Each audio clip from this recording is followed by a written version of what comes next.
A essa altura, eu imagino que a maioria de vocês já está sabendo que no final de abril foi finalmente confirmada a presença de tropas norte-coreanas lutando ao lado das tropas russas na guerra na Ucrânia, mas não em território ucraniano.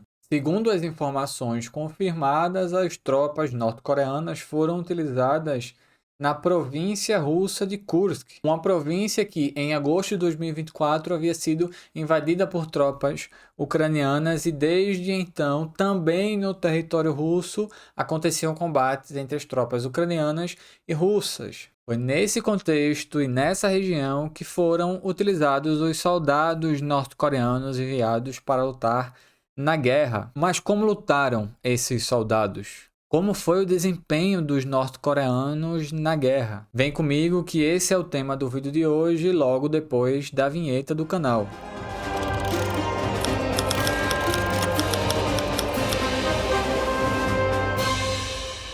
Antes da gente começar o vídeo, aqueles avisos de sempre. Se você gosta do canal, me acompanha, gosta do trabalho que eu faço aqui, se você pode e quer contribuir financeiramente, o meu Pix está aparecendo agora aí na tela para vocês e o QR Code também para o Pix vai ficar aqui no cantinho do vídeo durante todo o tempo que a gente estiver conversando. Caso você prefira, tem também o Apoia-se, uma plataforma de apoio financeiro mensal que você escolhe o valor a ser doado e esse valor é cobrado mensalmente do seu cartão de crédito. O link está aparecendo na tela para vocês aí agora.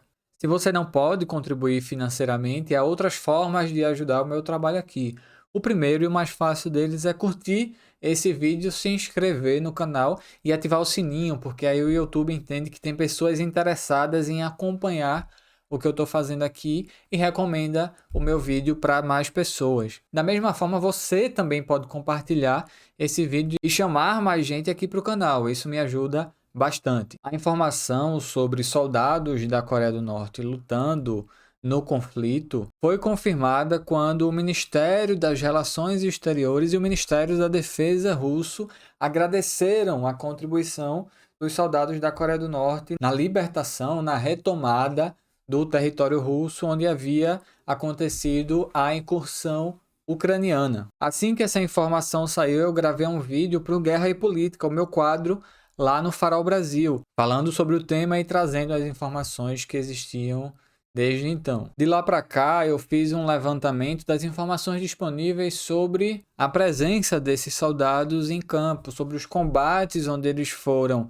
empregados e, mais importante, sobre o desempenho dessas tropas. Primeiro de tudo, para limpar esse terreno, é muito importante deixar claro que até agora não há nenhuma informação sobre o emprego de soldados da Coreia do Norte em território ucraniano. Em agosto de 2024, a Ucrânia invadiu o território russo, a província russa de Kursk, e desde então os combates não se davam apenas no território ucraniano invadido, mas também nessa província russa. No próprio mês de agosto foi o auge do controle ou da presença ucraniana nesse território, contando muito ali com o elemento surpresa e com os primeiros dias do início da incursão, a Ucrânia conseguiu penetrar numa parte considerável da província e esse mapa que está aí na tela para vocês agora mostra o auge da presença ucraniana nessa região. Esse mapa é um mapa elaborado pelo Instituto para o Estudo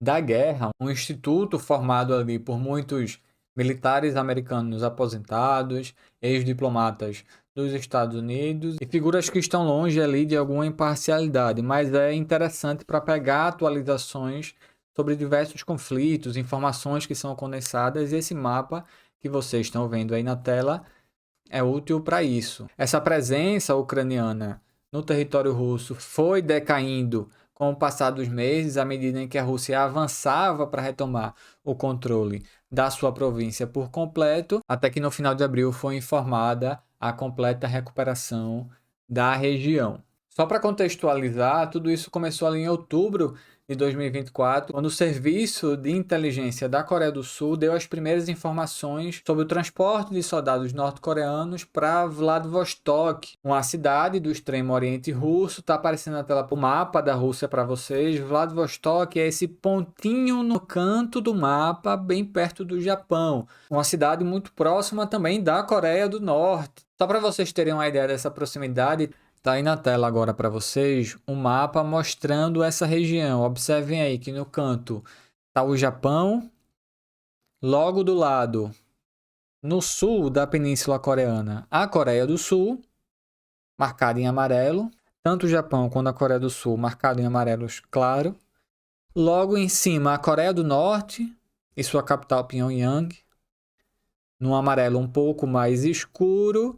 E fazem fronteira com a Coreia do Norte, tanto a China, ao norte, quanto a Rússia. E é naquela pontinha da Rússia, ali no canto superior do mapa, que fica Vladivostok. Segundo essas informações do Serviço de Inteligência Sul-Coreano, essas tropas foram transportadas para Vladivostok. Lá receberam treinamento do exército russo e também uniformes e documentos russos, como se fossem cidadãos da Rússia. Essas informações falavam em algo perto de 12 mil soldados. Embora, é claro, cifras como essas sejam muito difíceis de precisar com alguma exatidão. Entre essas tropas, inclusive, estariam soldados das Forças de Operações Especiais do Exército do Povo Coreano. E embora a confirmação sobre a presença dessas tropas só viesse a acontecer cerca de 6 meses depois, de lá para cá, uma série de informações sobre os supostos norte-coreanos em batalha, que hoje a gente já sabe que lá estavam, começaram a surgir na imprensa, muito principalmente em razão de entrevistas e declarações de soldados ucranianos falando sobre como era lutar com essas tropas da Coreia do Norte. Antes da gente entrar nisso, pessoal, é importante também deixar claro outra coisa. A presença dessas tropas da Coreia do Norte tem um significado diferente por ter acontecido no território russo. Não é demais lembrar que em junho de 2024, em junho do ano passado, e portanto antes da incursão ucraniana na região, o presidente russo Vladimir Putin fez uma visita oficial à Coreia do Norte. A última tinha acontecido apenas no ano 2000. Nesse encontro foi assinado o Tratado de Parceria Estratégica Abrangente, ou simplesmente Tratado Moscou-Pyongyang, como é mais conhecido. O texto completo do tratado está no comentário fixado aqui embaixo. Por óbvio, eu não vou ler esse tratado por completo aqui para vocês, mas eu acho interessante a gente dar uma lida no artigo 4, o artigo que trata sobre defesa. Diz o artigo: se uma das partes for submetida a um ataque armado por qualquer estado ou vários estados e, portanto, se encontrar em estado de guerra, a outra parte fornecerá imediatamente assistência militar com todos os meios à sua disposição, de acordo com o artigo 51 da Carta da ONU e de acordo com a legislação da República Popular Democrática da Coreia e da Federação Russa. Então acabou o segredo. A incursão ucraniana no território russo foi a oportunidade de colocar em prática esse artigo e, mais importante, a oportunidade de dar às tropas norte-coreanas uma experiência em batalha que elas não tinham há muitas décadas. A última guerra de fato que as tropas norte-coreanas tinham lutado foi a Guerra da Coreia na década de 50 do século passado. Então, além de um treinamento atualizado, soldados da Coreia do Norte têm hoje uma experiência de combate que a maioria dos países do mundo não tem, dada a importância da guerra na Ucrânia para atualizações voltadas ao que seria um cenário de conflito no século XXI. O que a gente tem de números, de dados, que, lembrando, podem não ser precisos e podem estar errados, é que a Coreia do Norte havia se comprometido a enviar de 10 a 12 mil soldados em levas, então eles não seriam enviados de uma vez só, incluindo 500 oficiais e 3 generais. Além disso, foi citado também o envio de soldados de engenharia, de engenheiros do exército norte-coreano, tanto para operar as armas norte-coreanas vendidas à Rússia. É bom lembrar que, em termos de material militar, hoje cerca de metade das peças de artilharia utilizadas pela Rússia no conflito são vendidas pela Coreia do Norte. Da mesma forma, esses engenheiros foram enviados para aprender, pegar costume na operação do que há de mais moderno de equipamento bélico.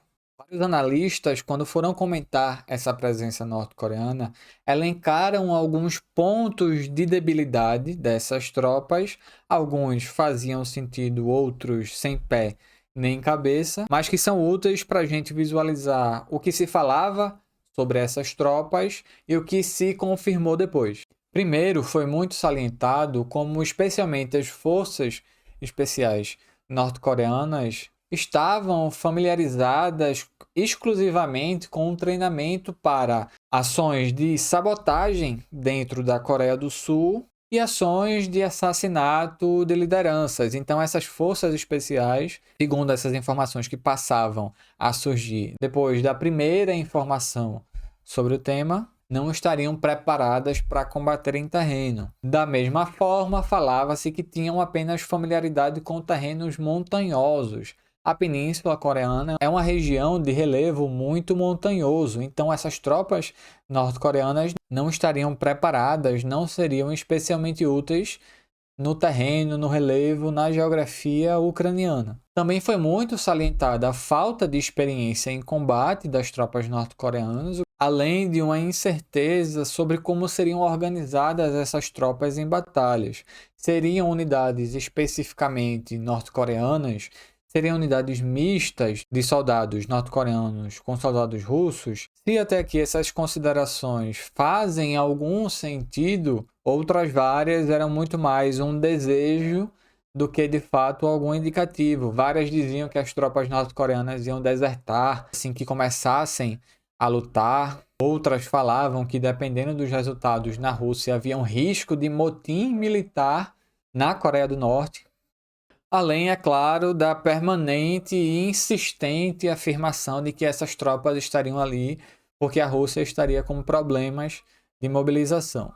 Mas e todos esses meses depois, que informações a gente tem? O que é que a gente pode tirar? O que é que a gente pode concluir sobre a presença dos soldados norte-coreanos? Para isso, pessoal, eu quero que vocês prestem atenção nas fontes que eu vou trazer aqui. Não vai ser nenhuma declaração da Coreia do Norte, não vai ser nenhum jornal russo. Pelo contrário, eu vou priorizar informações vindas de veículos ocidentais e principalmente valorizando entrevistas com soldados ucranianos que lutaram contra os norte-coreanos. A primeira matéria que a gente vai abordar aqui é essa matéria no Político, um portal estadunidense, portanto insuspeito de simpatia com a Rússia ou com a Coreia do Norte. A primeira declaração que a gente vai ver aqui é essa declaração do porta-voz do exército ucraniano. Então é muito mais do que um soldado de linha de frente dando informações. Nesse caso é um funcionário da comunicação do exército ucraniano. E o que foi que ele falou sobre os norte-coreanos? Segundo ele, abre aspas, eles são jovens, motivados, fisicamente aptos, corajosos e bons em usar armas pequenas. Eles também são disciplinados. Eles têm tudo o que é preciso em um bom soldado de infantaria. E tem uma coisa que eu não falei para vocês no começo, é que muito foi falado sobre como os soldados norte-coreanos muito provavelmente não teriam um bom desempenho em batalha porque seriam desnutridos, estariam mal alimentados e não suportariam a dureza do campo de batalha. Segundo o porta-voz do exército ucraniano, além de motivados, eles estão fisicamente aptos. Eu acho difícil um desempenho tão bom quanto o que o oficial ucraniano declarou se esses soldados estivessem com a má alimentação ou tivessem vindo da Coreia do Norte subnutridos. Agora vamos ver essa declaração de um soldado da 80ª Brigada de Assalto Aéreo do Exército Ucraniano, que fala que os norte-coreanos tinham um nível extremamente alto de domínio de armas pequenas. Novamente o tema das armas pequenas. Abatendo com sucesso um número surpreendente de drones ucranianos. O mesmo soldado, mais na frente na matéria, fala: como disse um comandante, em comparação com os soldados da Coreia do Norte, os mercenários do grupo Wagner, por volta de 2022 são apenas crianças e eu acredito nele. Olha só, o soldado ucraniano falando que concordava com seu comandante, que disse que perto das tropas da Coreia do Norte lutando na Ucrânia, os mercenários do Grupo Wagner, uma empresa militar privada, uma empresa mercenária russa com experiência de combate no Oriente Médio, na África e que lutou na Ucrânia no início da guerra, eram crianças. Perto dos soldados norte-coreanos, os mercenários russos são crianças. Segundo um comandante ucraniano. Quem está falando isso não é Kim Jong-un, não é Putin, não é Euclides, tá? Agora a gente vai partir aqui para o trecho de um artigo no Atlantic Council, um think tank estadunidense, que é um instituto pró-OTAN e pró-Ucrânia nesse conflito, que falou o seguinte: a frente ucraniana também serve como um valioso campo de testes para a Coreia do Norte, permitindo que o país avalie a eficácia das armas que fornece a Rússia. Isso possibilitará que Pyongyang melhore a qualidade de sua própria indústria doméstica de armas e adapte a produção futura às realidades do campo de batalha moderno. Enquanto isso, espera-se que as tropas que sobrevivem ao seu tempo nas linhas de frente ucraniana retornem para casa e se tornem instrutoras, compartilhando o conhecimento da guerra moderna com seus colegas. Olha lá aquilo que eu falei no vídeo lá no Farol Brasil.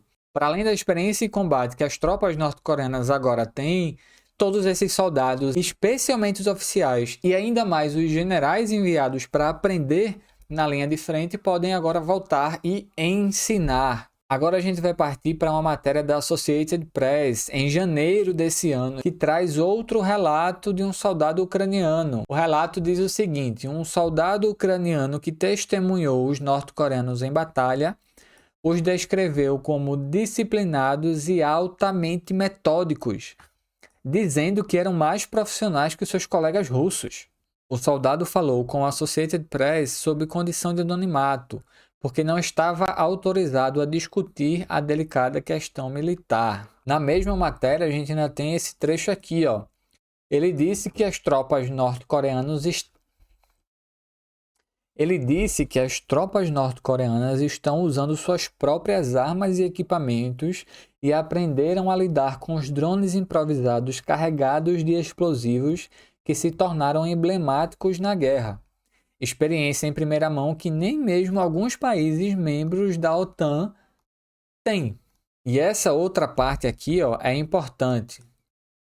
Muito de sua doutrina e treinamento militar é baseado em estratégias e experiências de mais de meio século atrás, disse Gleb Volosky, analista militar do think tank ucraniano CBA Initiative Center.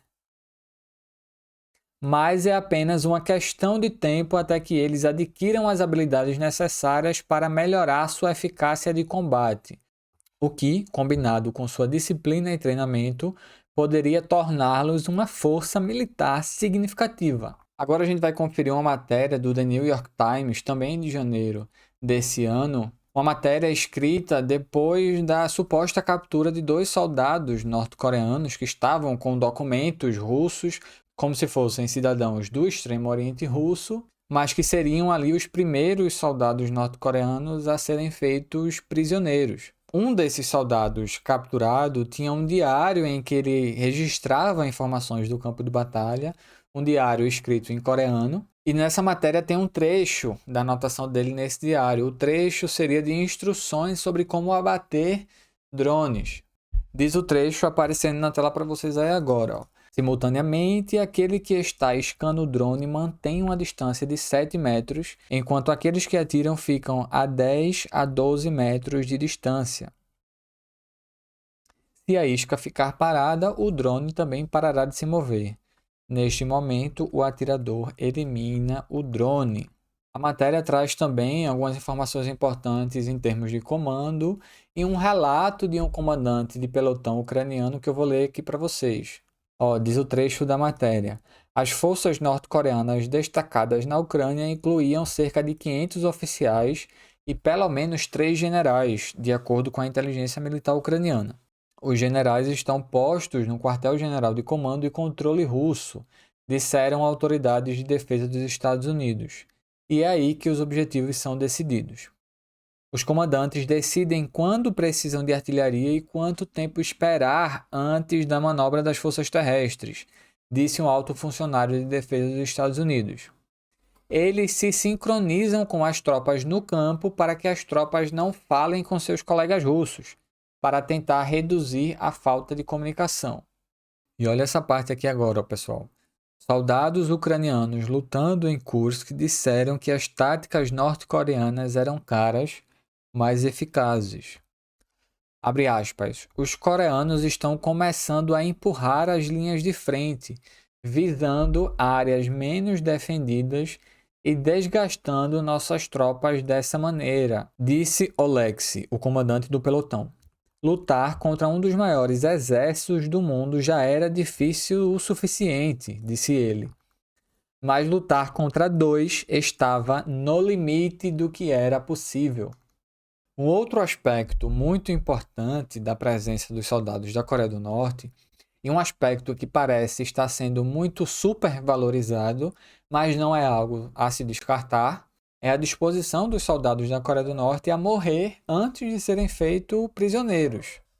Há muitos relatos que falam sobre soldados norte-coreanos se matando quando viam que seriam feitos prisioneiros. Se tratando de uma informação que ainda era restrita, havia informações sobre esse uso, mas não havia a confirmação disso, já que nem a Coreia do Norte nem a Rússia iriam confirmar, porque se a gente está falando de uma guerra, privar o inimigo do máximo de informações possíveis é útil.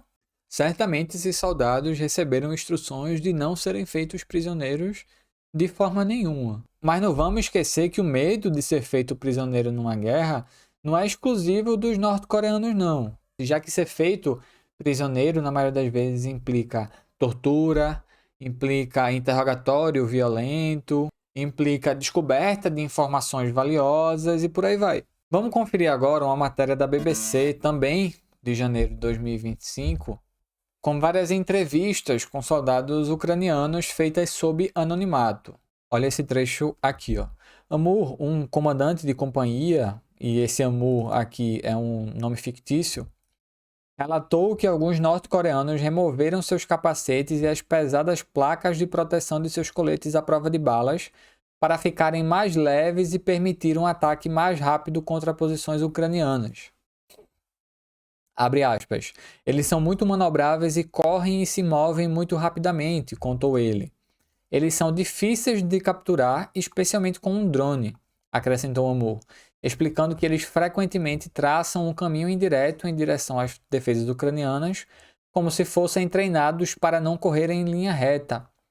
Essa parte final aqui, ó, como se fossem treinados para não correr em linha reta, parece besteira, mas é importante da gente lembrar porque havia muitos relatos no início dizendo que os soldados norte-coreanos eram tão mal treinados que no campo de batalha eles corriam de uma vez só, numa grande massa contra as linhas ucranianas e que por isso morriam muito rapidamente, morriam como moscas, eles não sabiam combater, não sabiam se movimentar no campo de batalha e por isso morriam. Esse relato aqui de um comandante de companhia traz uma informação diferente para a gente. Vamos voltar aqui, ó.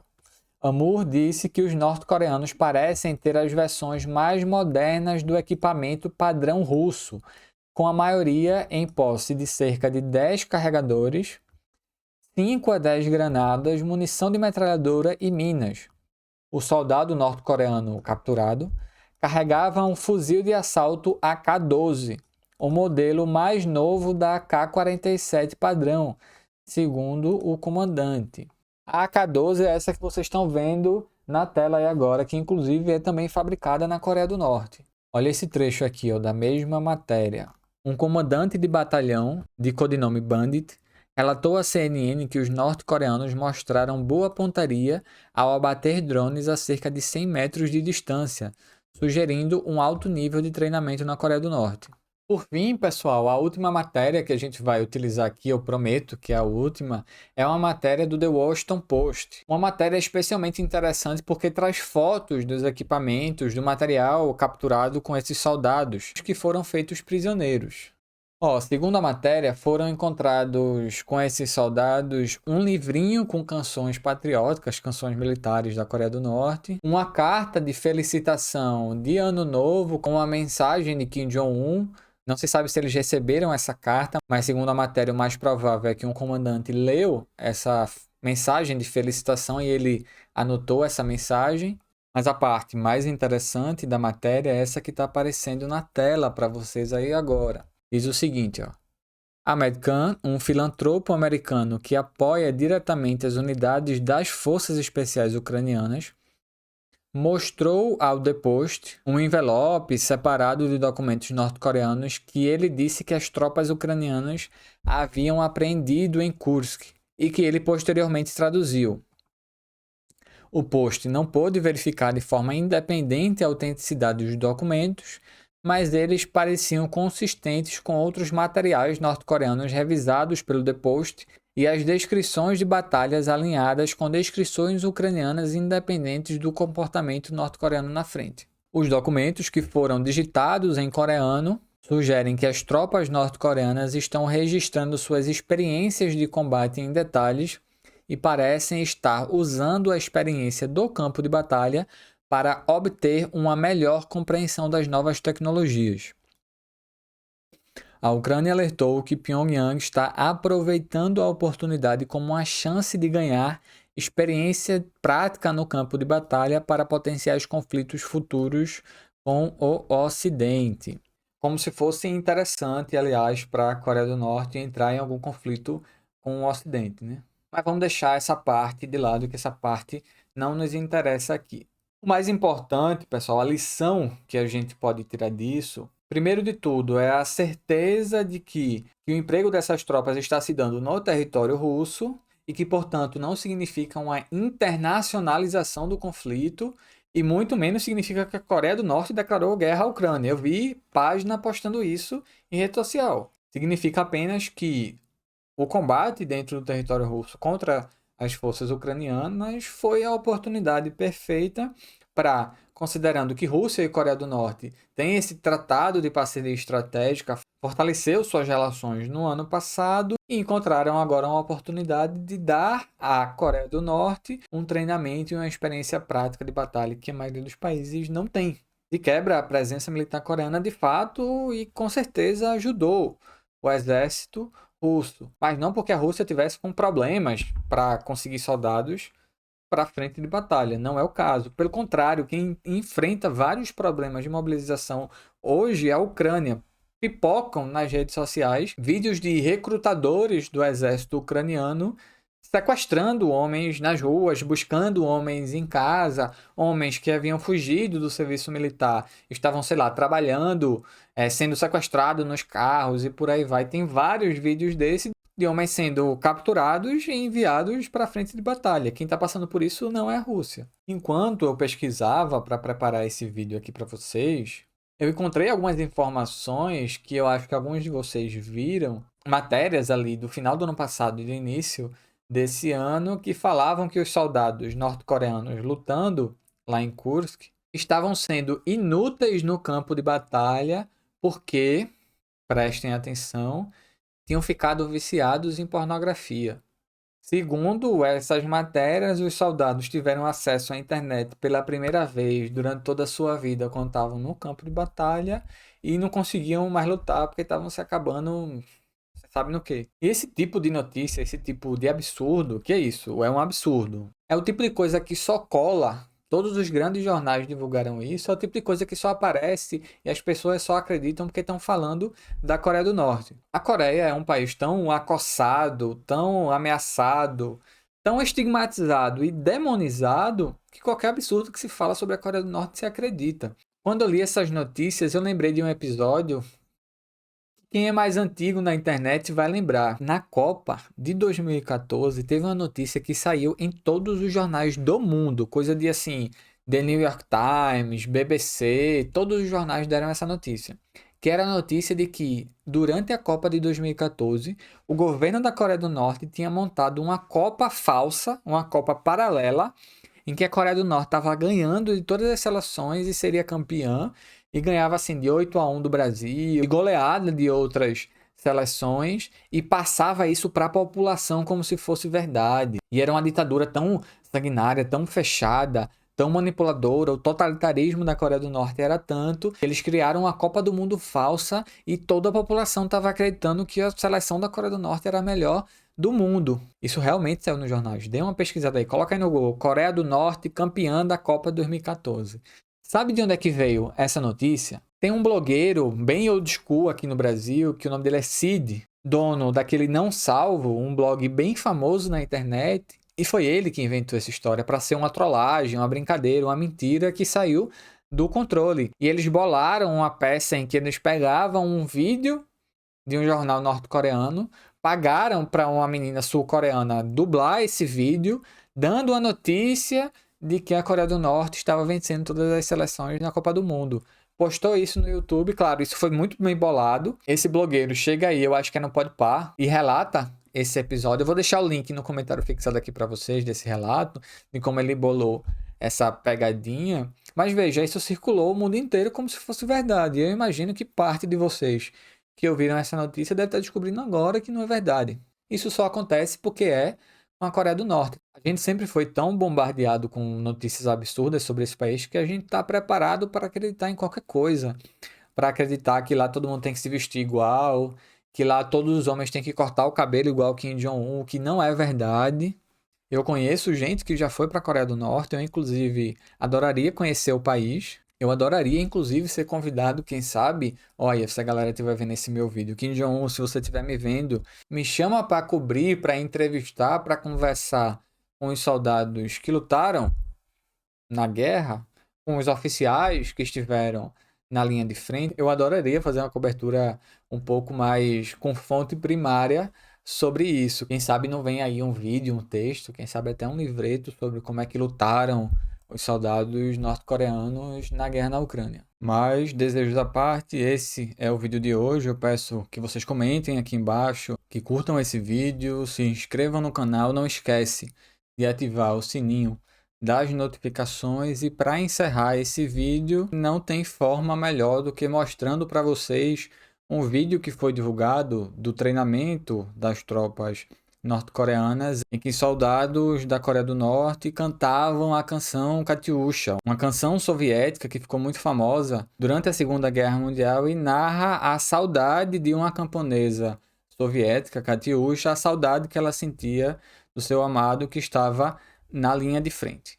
사가 백건 만발하게 피고 강우에는 안개 흐르네 가축산이 강수경하네 넓고 푸른 강수구로 사가 백건 만발하게 피고 강우에는 안개 흐르네 가축산이 강수경하네 넓고 푸른 강수구로